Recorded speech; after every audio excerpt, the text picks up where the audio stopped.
Hello, Paul గారు ఎలా ఉన్నారండి? బాగున్నారా? అదేనండి, మీ మీద వీడియో చేద్దాం అనుకుంటున్నాను. మళ్ళీ చెప్పించడాలు ప్రార్థనలు అలాంటివి చేయకండి. అదే బిజీగా ఉన్నారా? యుద్ధం ఆపడానికి వెళ్తున్నారా? వెళ్ళండి వెళ్ళండి.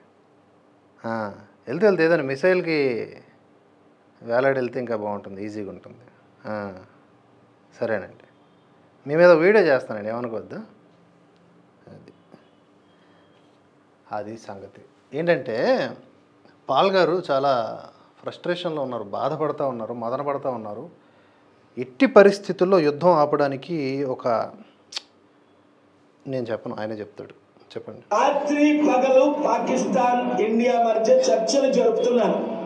2002లో మీకు తెలుసు నేను పాకిస్తాన్ వెళ్ళిన సంగతి, నేను వాజ్పేయి గారిని కలిసిన సంగతి దేశ నాయకులు తెలుసు. మోదీ గారు అప్పుడు ముఖ్యమంత్రి. 2002 జూన్లో మీకు ఎవరికి చెప్పకుండా అమెరికా వెళ్ళాను. శనివారమే తిరిగి వచ్చాను. 3 రోజులు అయింది, 4 రోజులు.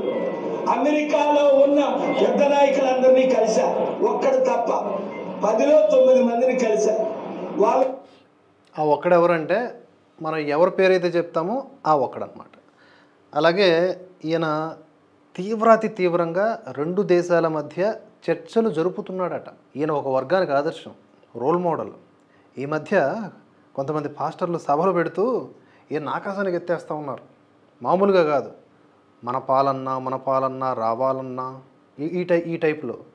పాస్టర్ ప్రవీణ్ పగడాల యాక్సిడెంట్ని హత్యగా చిత్రీకరించి చాలామంది పైకి నెట్టేయడానికి కుట్ర పన్నినటువంటి ఈ మోకలో ఈయననమాట వన్ ఆఫ్ ది కీలకమైనటువంటి వ్యక్తి. పైకేమో శాంతి వచనాలు, ప్రపంచ దేశాలని కూడా యుద్ధాలని ఆపేటటువంటి మాటలు, లోపల మాత్రం మొత్తం అంతా మతం, ఇంకేమీ ఉండదు. మతం ఒకటి, డబ్బు ఒకటి, ఈ రెండే ప్రధానం ఈయనకి. మనం అనుకుంటాం కమెడియన్ అని, కాదు, ఆయన కహానీలు చెబుతూ బాగా వెనకేసుకుంటూ ఉంటాడు. ఇంతకీ ఈయన ఇప్పుడు చెప్తున్నది ఏంటి? 2 దేశాల మధ్య యుద్ధాన్ని ఆపేయడానికి చర్చలు చేస్తూ ఉన్నాడంట. ఇవి కూడా నమ్మేటోళ్ళు ఉంటారు, మరి ఏం చేస్తాం. కూడా వాళ్ళగారు 2 దేశాల్ని ఎవరు 9 మందిని కలిశారు. వాళ్ళు కూడా వాళ్ళగారు 2 దేశాల్ని ప్రేమించిన వారు మీరు ఒక్కరే, యుద్ధాన్ని ఆపగలిగింది మీరు ఒక్కరే అంటే చర్చలు జరుపుతున్నాను. నాకు సోమ మంగళ బుధవారం 3 కేసులను బట్టి.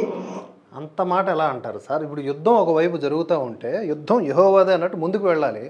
సోమ మంగళవారాల కేసులు ఉన్నాయని చెప్పేసి తర్వాత ఈ 3 రోజుల్లో ఏమైనా జరిగితే ఎంత నిర్లక్ష్యం చేస్తున్నారు మీరు? అసలు మిమ్మల్ని నమ్ముకొని ఉన్నాం మేము. ఆంధ్రప్రదేశ్ హైకోర్టుకు వచ్చాను, ఎందుకంటే రేపటి నుంచి కోర్టులు జూన్ 16 వరకు సెలవని.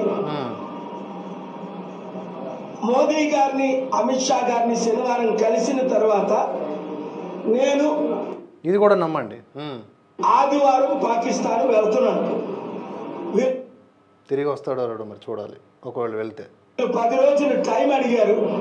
నిన్ననే పెద్ద ఆయనతో మాట్లాడాను. ఆయన చెప్పకూడదు, మీరు అడిగారు కనుక నేను సత్యం చెప్పాలి కనుక చెప్తున్నాను.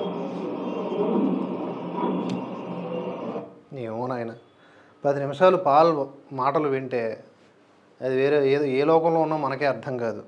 ఇది ఈ దేశపు దౌర్భాగ్య పరిస్థితి. ఎందుకంటున్నాను అంటే, అర్థం లేని పిచ్చివాగుడు వాగేటటువంటి ఇలాంటి మనుషులకు కూడా కెమెరాలు, మైకులు, ఇవన్నీ. పోనీ ఆయన ఏమన్నా దేశానికి ఉపయోగపడే పనులు చేస్తాడా అంటే మత మార్పిళ్ళు చేస్తాడు, అంతకుమించి ఏముంది. సో మతోన్మాద కేఏపాలతో చాలా జాగ్రత్త. That's it.